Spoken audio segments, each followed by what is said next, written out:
John 3:30, he must increase, but I must decrease. Well, another perhaps mark of a spiritual person is that they have a Christ-centered life.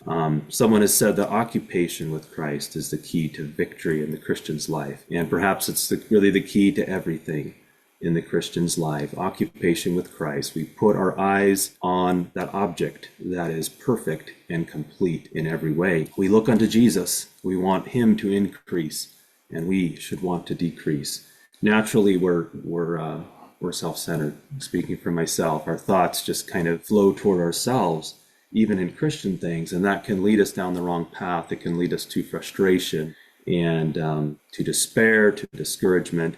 And even in Christian things, that can happen as well.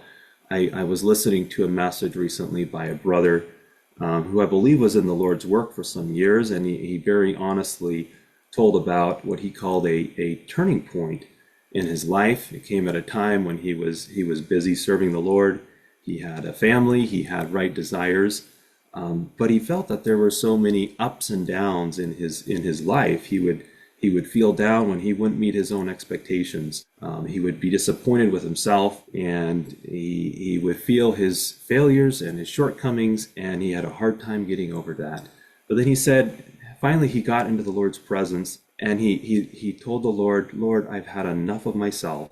He says, please don't show me anything more of myself. It literally might kill me with depression. He says, Lord, instead, please show me more of you. And he said at that time, he felt a peace like he had never felt. He felt a joy like he had never felt.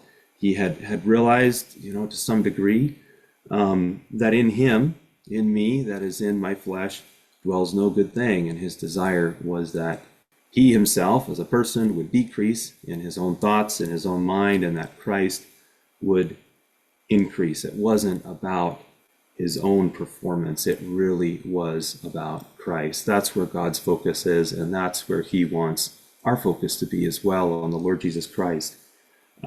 It's been said that a sanctified self is a poor substitute for a glorified Christ. If we're truly Christ-centered, it will give us a joy that is deep, and it's going to come out in our lives. It's going to come out in our speech and in our actions, in our decisions, in the way we treat others. There's going to be worship from the heart when our lives are truly centered on Christ.